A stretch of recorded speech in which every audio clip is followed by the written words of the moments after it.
Bab 296. Ish. Gak usah. Mending sekarang kita turun, timpal Riri malu-malu.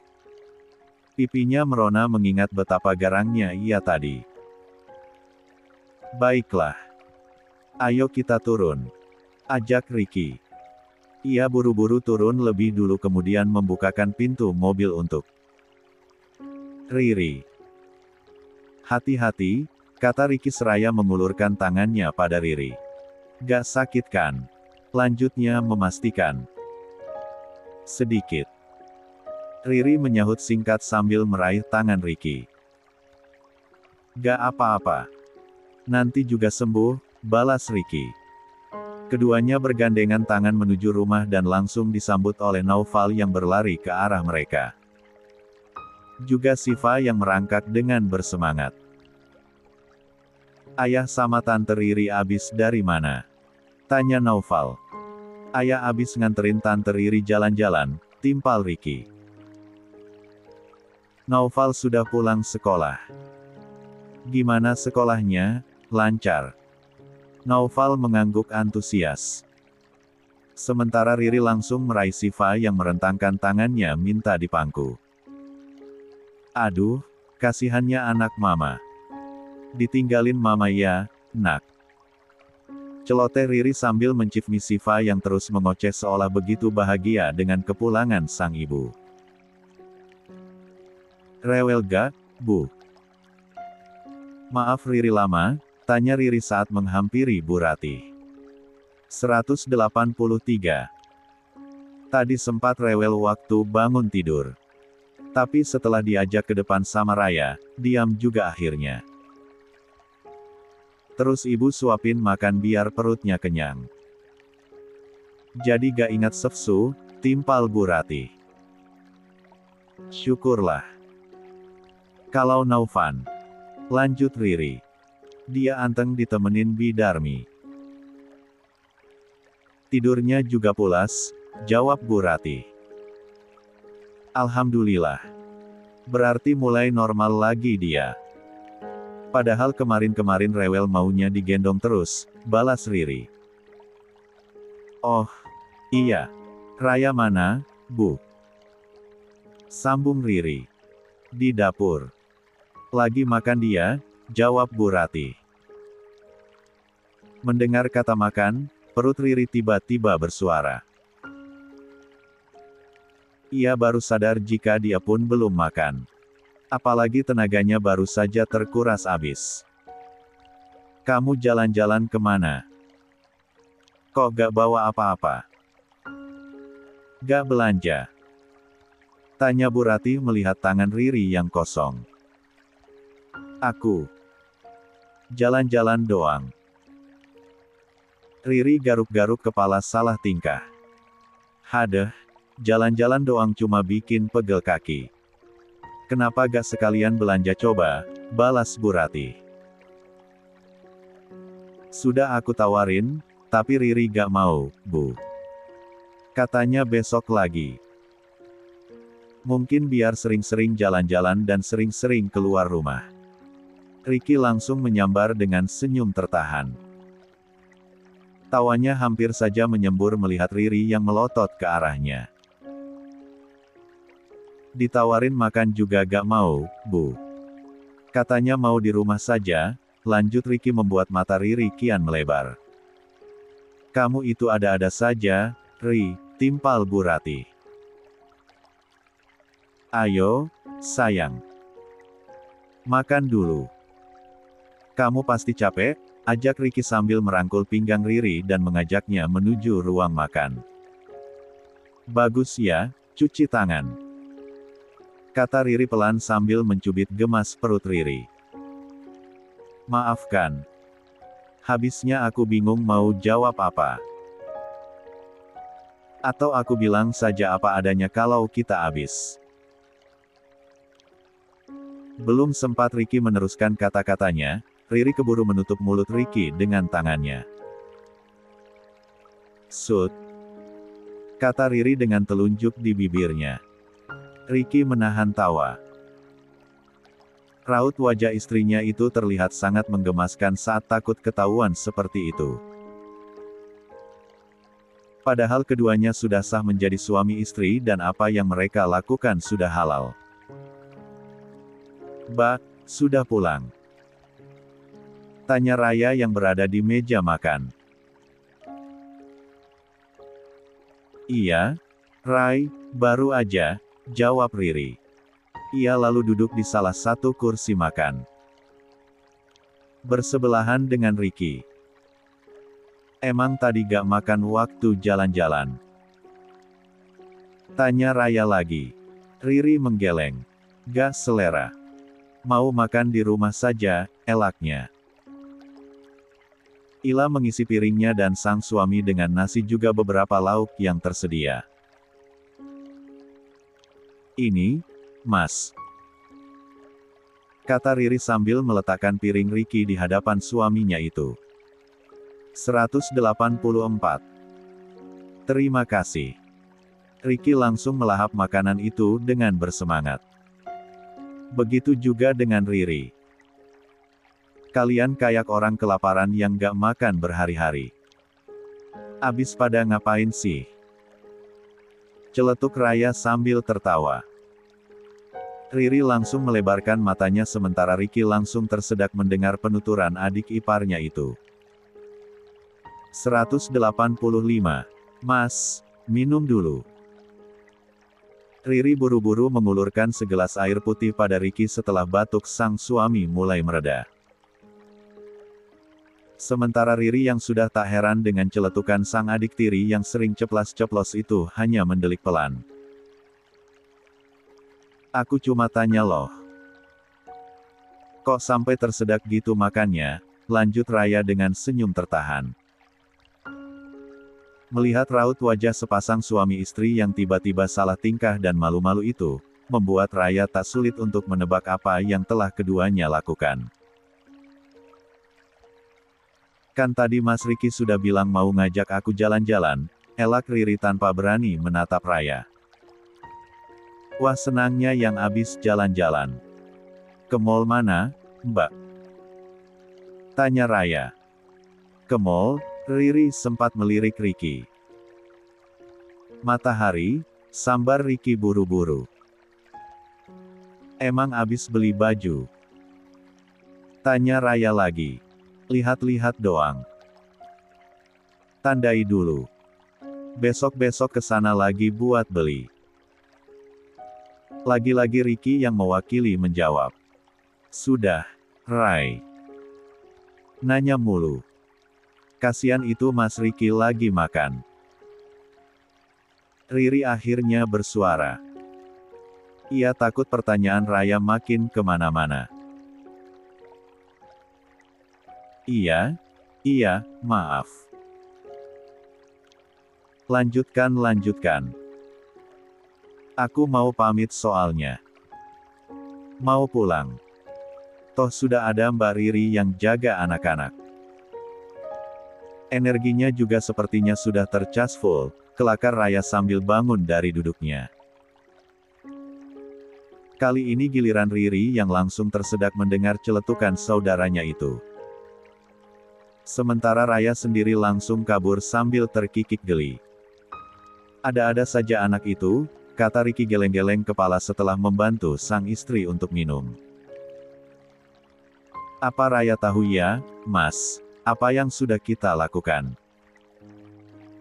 tanya Riri pelan. Bola matanya menatapku ke arah pintu, takut tiba-tiba ada yang muncul. "Tahu juga gak apa-apa. Toh kita pasangan halal. Kenapa harus takut?" jawab Ricky dengan santai. "Gak takut, tapi menalu," balas Riri. "Malu kenapa? Raya juga sama kali kalau lagi bareng suaminya," timpal Ricky. "Iya sih." Riri garuk-garuk kepala kikuk. "Sudah, sekarang habiskan makannya.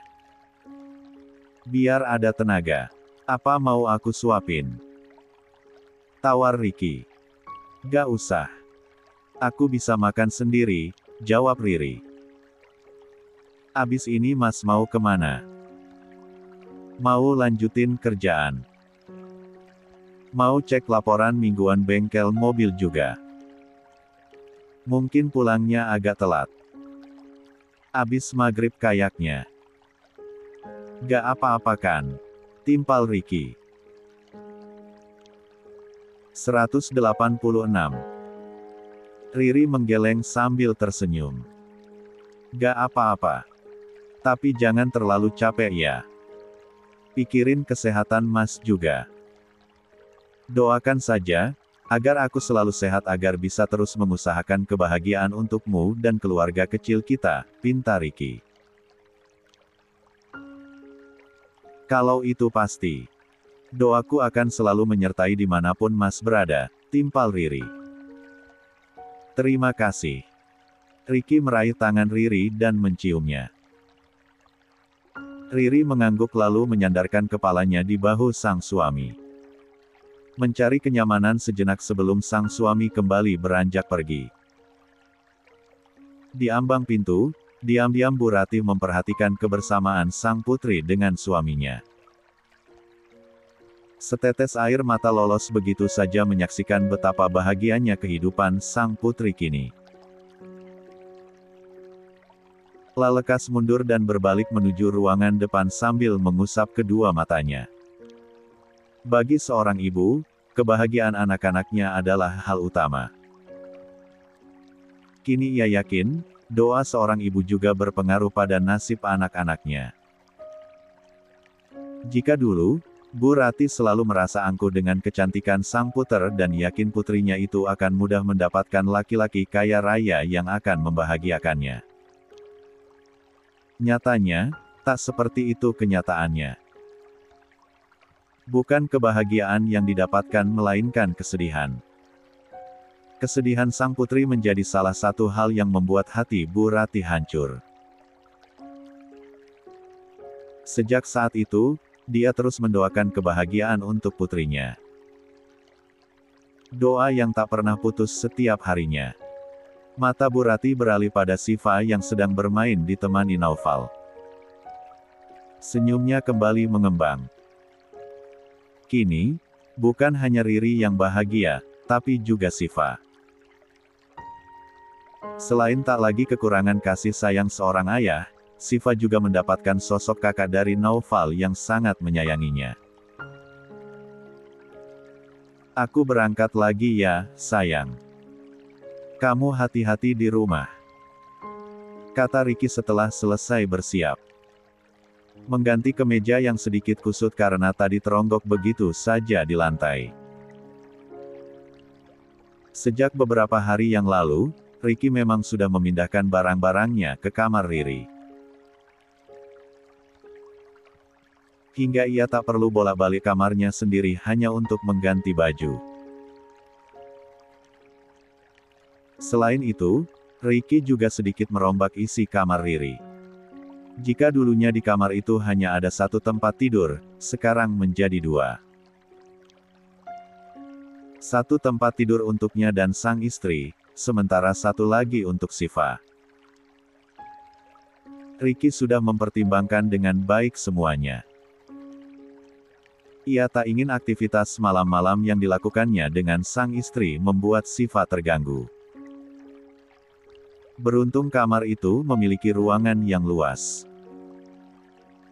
Hanya saja ada beberapa barang yang dikeluarkan seperti sofa.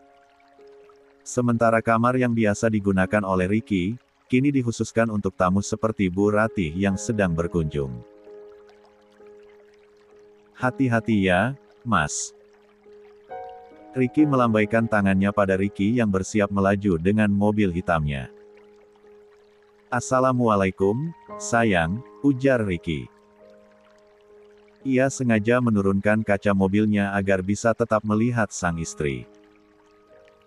Tak ketinggalan, Ricky memberikan achievement jarak jauh saat mobilnya mulai bergerak. Padahal dia sudah mengecup kening sang istri saat berpamitan tadi. 187.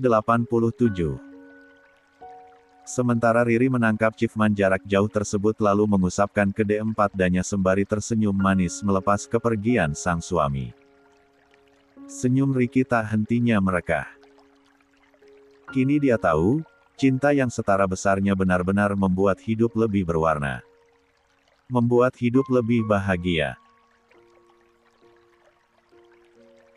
Dulu, Nuri pun memang mencintainya. Tapi cinta itu selalu dibarengi rasa bersalah hingga Nuri seolah sungkan untuk bermanja pada Ricky. Nuri seolah memberi jarak pada hubungan mereka. Setiap kali Nuri ingin menunjukkan rasa cintanya itu, ia selalu merasa jika dirinya tak pantas untuk sang suami. Tak heran jika pernikahan mereka terkesan kaku dan dingin. Padahal Ricky selalu berusaha untuk menunjukkan jika cintanya pada Nuri dulu begitu besar. Ia bahkan dengan besar hati menerima kesalahan yang dilakukan Nuri. Meski rasa kecewa itu tetap saja ada, tak semudah itu untuk dihapus seluruhnya. Riri kembali memasuki rumah dengan senyum mengembang. Senyum itu bisa dilihat dengan jelas oleh Bu Ratih yang sedang mengasuh cucu-cucunya. "Kamu bahagia, Ri?" tanya Bu Ratih. Riri tersenyum lalu duduk di samping sang ibu. "Enggak, Bu, enggak bahagia. Tapi sangat bahagia," jawab Riri sambil memeluk Bu Ratih. "Syukurlah. Ibu senang sekali dengarnya. Ibu juga ikut bahagia kalau kamu bahagia," timpal Bu Ratih. Ibu tahu gak? Ternyata Mas Ricky itu punya bengkel mobil loh, Bu. Punya kos-kosan juga, ungkap Riri. Ia sudah tak sabar untuk berbagi cerita tentang semua itu pada sang ibu. "Oh, ya." Bu Ratih menoleh dengan mata berbinar. "Iya. Kemarin Riri diajak ke sana Mas Ricky. Bengkel mobilnya lumayan besar. Kos-kosannya juga lumayan banyak. Dan apa ibu tahu, ternyata Mas Romi tinggal di kos-kosan milik Mas Ricky." Dengan bersemangat Riri bercerita. "Lah, kok bisa Romi tiba-tiba ada di sana?" tanya Bu Ratih. "Gak tahu, Bu. Sepertinya sekarang hidup Mas Romi jadi susah, soalnya dia juga cuma jadi sopir. Kemarin ketemu di bengkelnya Mas Ricky," timpal Ricky. "Itulah hidup, kadang di atas kadang di bawah. Tapi ibu senang. Setelah banyaknya luka yang kamu dapatkan, akhirnya kamu dapat kebahagiaan. Satu pesan ibu. Tetaplah jadi orang baik. Masa lalu yang buruk cukup jadi pelajaran agar tak mengulang lagi kesalahan yang sama.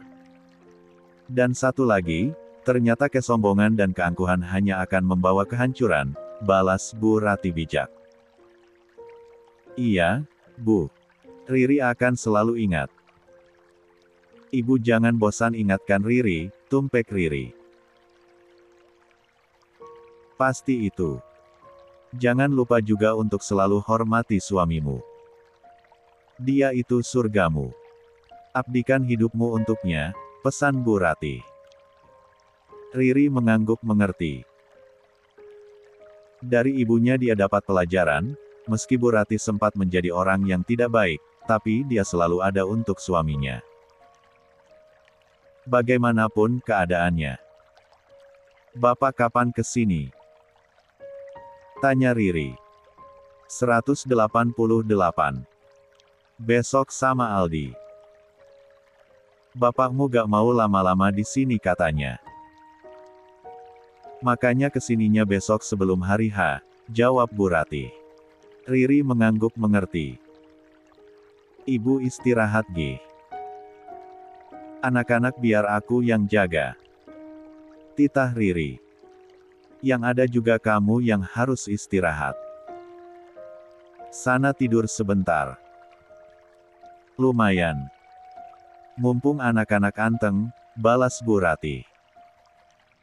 Riri tersenyum haru. Sebesar itu ternyata cinta seorang ibu untuk anak-anaknya. Mengabaikan rasa lelahnya sendiri demi sang anak. Dan kini, Riri juga merasakan cinta yang sama untuk anak-anaknya. Dia sanggup mengorbankan apapun demi anak-anaknya. Malam ini, Ricky datang tepat pada jam makan malam. Dengan sumringah Riri menyambutnya dan penuh syukur karena sang suami pulang dengan sehat dan selamat. Mandi dulu, Mas. Bajunya biar aku siapin, kata Riri. Oke, sayang. Ricky bergegas memasuki kamar mandi untuk membersihkan diri. Sementara Riri menyiapkan baju piyama untuk sang suami dan meletakkannya di tempat tidur. Sayang. Panggil Ricky dari dalam kamar mandi. Iya, Mas. Riri menyeru dengan suara cukup keras. Aku lupa bawa handuk. Tolong dong. Kata Ricky. Sebentar. Riri lekas meraih handuk dan mengetuk pintu kamar mandi. Ini, katanya sambil mengulurkan handuk tersebut begitu pintu kamar mandi terbuka sedikit. Bukannya mengambil handuk, Ricky malah menarik tangan Riri agar ikut masuk kamar mandi. Mas. Pekik Riri dengan mata melebar. Ia mendorong pelan badan sang suami.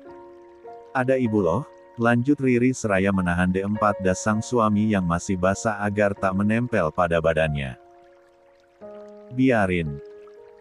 Ibu gak akan masuk kamar ini, timpal Ricky dengan senyuman nakalnya. Wajahnya sudah maju dan hampir mengecup B. Bir sang istri tapi suara ketukan di pintu kamar membuat aksinya terhenti. Ri, ini Siva nangis. Ngantuk kayaknya, kata Bu Rati di luar kamar Riri. Iya, Bu. Riri berteriak karena posisinya yang sedang di dalam kamar mandi. Ini handuknya. Makanya jangan macam-macam, kata Riri pada Ricky dengan senyum tertahan. Awas ya, nanti. Timpal Ricky saat istrinya itu keluar kamar mandi dengan senyum meledek. Setelah makan bersama dan menidurkan kedua anaknya, Ricky dan Riri baru memiliki waktu berdua lagi meski untuk berbincang sebentar sambil menunggu kantuk datang. 189. Ricky sendiri tak berani minta macam-macam selain ciuman dan pelukan karena masih ada ibu mertua yang menginap di sana. Lah takut salah satu anaknya menangis di tengah-tengah permainan dan menyebabkan ibu mertuanya mendatangi kamarnya. Ri, Siva tidur sama ibu aja, kata Bu Rati tadi. Wanita parubaya itu ingin meringankan beban sang putri di malam hari. Sama Riri aja, Bu, takutnya mau sefsu malam-malam, timpal Riri. Bu Rati pun mengangguk dan berakhir dengan tidur sendirian. Sementara Siva tidur sendiri di atas tempat tidur yang sudah dirancang aman untuk anak-anak. Bersebelahan dengan tempat tidur yang ditempati Ricky dan Riri.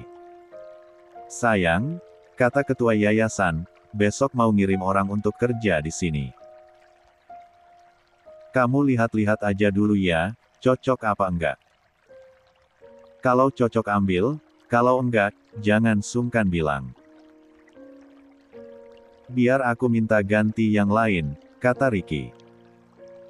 Keduanya sudah berbaring di atas tempat tidur dengan posisi Ricky yang memeluk sang istri. Siap, Mas, jawab Riri. Tapi jangan yang muda dan cantik ya, lanjut Riri memberi syarat. Aku sih mintanya yang sudah berumur. Gak tahu besok datangnya yang gimana. Kamu cek sendiri aja. Kalau kamu sudah ACC, baru aku juga akan ACC, timpal Ricky. Riri mengangguk. Maaf ya, Mas. Bukannya aku gak percaya sama Mas. Hanya saja aku takut kembali dikhianati. Aku trauma dengan adanya orang ketiga. Gak apa-apa, sayang. Aku paham. Lagi pula, coba kamu pikir. Apa aku tipe lelaki yang mudah tergoda? Ada bidadari secantik kamu saja sekamar denganku, aku anggurin cukup lama.